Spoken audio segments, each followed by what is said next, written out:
پاکستان میں واقع ایک ایسا شہر جو کہ اس خطے کا ہی نہیں۔ اگر یہ کہا جائے کہ دنیا کے پہلے 3 قدیم شہروں میں شامل ہے تو غلط نہ ہوگا۔ تاج الدین کی کتاب تاریخ پاکستان جو کہ 1868 میں لکھی گئی، اس میں یہ حقائق درج ہے کہ طوفان نوح کے وقت بھی ملتان آباد تھا۔ جی، آپ کو پتہ لگ گیا ہوگا، ہم ذکر کر رہے ہیں پاکستان کے 5ویں بڑے اور صنعتی شہر ملتان کا، لیکن ہم آپ کو بتائیں گے ملتان کے متعلق کچھ ایسے نکات جو آپ کے لیے حیرت و فخر کا باعث ہوں گے۔ ملتان دنیا کے ان چند شہروں میں بھی شمار ہوتا ہے جس کا نہ صرف قبل از تاریخ نام بھی ملتا ہے اور وہ آج تک قائم و دائم بھی ہیں۔ اگر یہ کہا جائے کہ یہ اعزاز دنیا میں صرف ملتان کو ہے تو بھی غلط نہ ہوگا۔ فقہ الحمدانی جو کہ 279 ہجری میں لکھی گئی ان الفاظ میں نقل کیا گیا ہے۔ حدیث میں ہے کہ آدم ہند میں، حضرت حوا جدہ میں، ابلیس میسان میں اور سانپ اصفہان میں اتارے گئے۔ یاد رہے کہ ملتان کا سب سے پہلا نام میسان ہی تھا۔ آج ہم یہ سمجھتے ہیں کہ ملتان دریائے چناب کے کنارے آباد ہے، مگر آپ کو یہ جان کر حیرت ہوگی کہ ملتان شروع سے ہی دریائے راوی کے ایک جزیرہ پر مشتمل تھا، جس کے گرد دریا دونوں اطراف میں بہتا تھا اور اس شہر کے دفاع کا باعث بنتا تھا۔ اسی لیے اس شہر کو فتح کرنا بہت مشکل تھا۔ یہی وجہ ہے کہ سکندر اعظم جب طاقت کے زوم میں آگے بڑھا تو جو حال ملتانیوں نے اس کے ساتھ کیا وہ تاریخ کے اوراق میں قابل ذکر ہے۔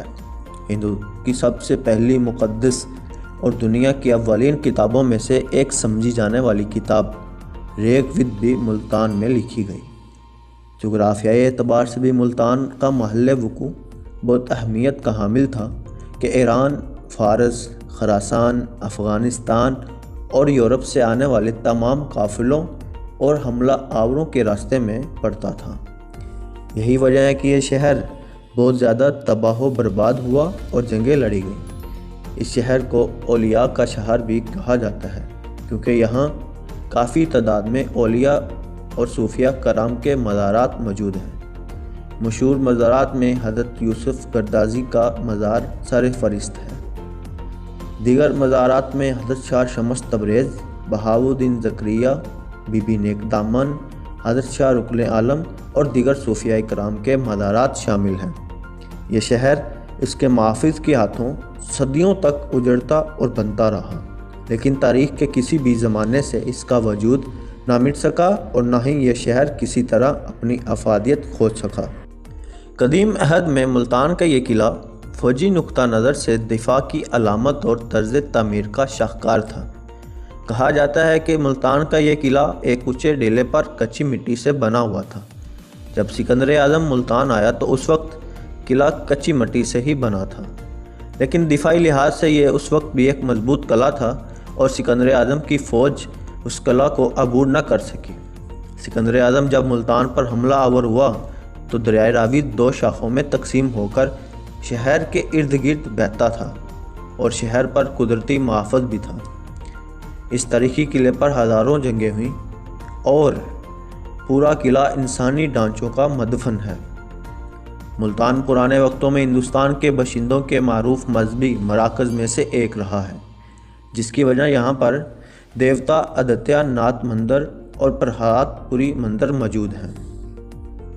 ہندو دیو مالا کے مطابق اس شہر کو برہما کے بیٹے کشپ نے آباد کیا اور اس کا نام کشپ پورا تجویز ہوا۔ کشپ نے خدا کے ہونے کا انکار کر دیا اور مقامی باشندوں کو اپنی پوجا کرنے کا حکم دیا۔ 1992 میں انڈیا میں انتہا پسندوں کے ہاتھوں بابری مسجد کی شہادت کے خلاف ہونے والے مظاہروں کے دوران ایک ہجوم نے آدتیہ ناتھ مندر کو زمین بوس کر دیا اور یہ ایک ملبے کی شکل میں آج بھی موجود ہے۔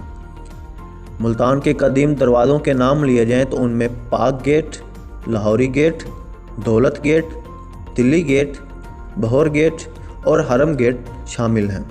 ملتان پاکستان کا 5واں بڑا شہر ہے اور یہاں پر پاکستان کی مشہور سوغات لوگوں کے دلوں کے لیے بہت توجہ کی حامل ہیں۔ اگر آپ کو ہماری یہ ویڈیو اچھی لگی ہے تو لائک کیجئے، کمنٹ کیجئے اور شیئر کیجئے۔ مزید ویڈیوز دیکھنے کے لیے ہمارے چینل کو سبسکرائب کیجئے۔